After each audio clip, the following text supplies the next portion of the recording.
மக்களே, welcome back to கொஞ்சம் உப்பு நிறைய காரம். ஈஸியா டேஸ்டியா ஹெல்த்தியா இன்னைக்கு நம்ம பார்க்க போறது பாலக் சிக்கன். வாங்க அதுக்கு என்னென்ன தேவைன்னு பார்த்துடலாம்.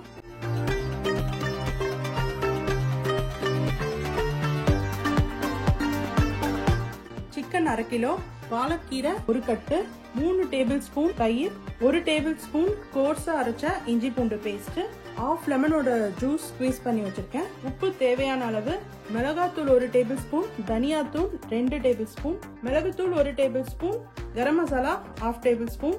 இப்போ வந்து நம்ம சிக்கனை மேரினேட் பண்ணிடலாம். மேரினேட் பண்ண சிக்கனை வந்து நம்ம ஒரு 1/2 அன் ஹவர் ஃப்ரிட்ஜில் எடுத்து வச்சிடலாம். இப்போ மசாலாலாம் நல்லா உள்ள இறங்கும். ஒரு பேன்ல கொஞ்சோண்டு ஆயில் சேர்த்துக்கலாம். நான் வந்து கோகோனட் ஆயில் சேர்த்துக்கிறேன். சேர்த்துட்டு நம்ம முதல்ல இந்த கீரையை வந்து ஃப்ரை பண்ணி எடுத்துக்கலாம். இப்போ வந்து கீரை இதுல சேர்த்து ஒரு 1 or 2 மினிட்ஸ் மீடியம் ஃப்ளேம்ல வச்சு அது சைஸ் குறையிற வரைக்கும் நம்ம வதக்கிக்கலாம். ஓரளவுக்கு நல்லா வதங்கின உடனே உப்பு சேர்த்துட்டு இன்னும் ஒரு நிமிஷம் வதக்கிக்கலாம். இப்படி நம்ம வதக்கிறதே கீரை வந்து ஆல்மோஸ்ட் 80% அளவுக்கு குக் ஆயிடும். கீரையை ஒரு பிளேட்ல டிரான்ஸ்ஃபர் பண்ணிடலாம். இப்போ அதே பேன்ல கொஞ்சோண்டு எண்ணெய் ஊற்றி மீடியம் சைஸ் வெங்காயம் 2 எடுத்து ஸ்லைஸ் பண்ணி வச்சுருக்கேன். வெங்காயம் வந்து நல்லா பொன்னிறம் ஆகிற அளவுக்கு வதக்கிக்கலாம். வெங்காயம் ஆல்மோஸ்ட் வதங்கிடுச்சு. இந்த ஸ்டேஜ்ல வந்து நான் ஒரே 1 டேபிள் ஸ்பூன் இஞ்சி பூண்டு பேஸ்ட் சேர்த்து வதக்கிக்கிறேன். வெங்காயம் நல்லா வதங்கி வரதுக்கும் இந்த இஞ்சி பூண்டு பச்சை வாசனை போறதுக்கும் கரெக்டா இருக்கும். வெங்காயம் நல்லா ப்ரௌன் ஆயிடுச்சு. இந்த ஸ்டேஜ்ல நம்ம மேரினேட் பண்ணி வச்ச சிக்கனை சேர்த்துக்கலாம். மீடியம் ஃப்ளேம்ல வச்சு சிக்கன் ஒரு 1 or 2 மினிட்ஸ் நல்லா வதக்கிக்கலாம். கலர் மாறுற அளவுக்கு. ஓரளவுக்கு எண்ணெய் பிரிஞ்சு வந்துருச்சு. இப்போ வந்து நான் டொமேட்டோ பியூரி சேர்த்துக்கிறேன். ஒரு 2 மீடியம் சைஸ் தக்காளி எடுத்து பியூரி பண்ணி வச்சுருக்கேன். இதை சேர்த்து 1 நிமிஷம் வதக்கி விட்டுக்கலாம்.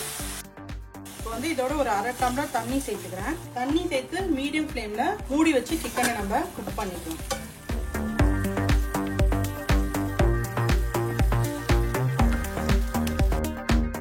தண்ணி சுண்டி போய் சிக்கன் வந்து ஆல்மோஸ்ட் 50 to 60% குக் ஆயிடுச்சு.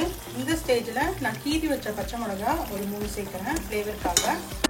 இந்த தண்ணி சுண்டி சிக்கன் வேகிறதுக்குள்ள இந்த பச்சை மிளகாவும் நல்லா சாஃப்ட் ஆகிடும்.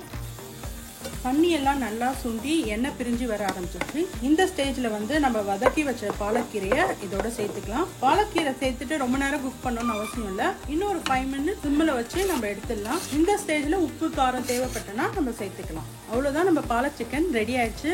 இது சாதத்தோடு போட்டு சாப்பிட ரொம்ப நல்லா இருக்கும். முக்கியமா சப்பாத்தி, ரோட்டி இந்த மாதிரி ஐட்டத்தோட வச்சு சாப்பிட இன்னும் சூப்பரா இருக்கும். கண்டிப்பா அதை நீங்க உங்க வீட்டில் ட்ரை பண்ணி பாருங்க. இந்த வீடியோ பிடிச்சிருந்தா ஒரு லைக் போட்டுட்டு உங்க ஃப்ரெண்ட்ஸ் அண்ட் ஃபேமிலிக்கு ஷேர் பண்ணி விடுங்க. தேங்க்ஸ் ஃபார் வாட்சிங்.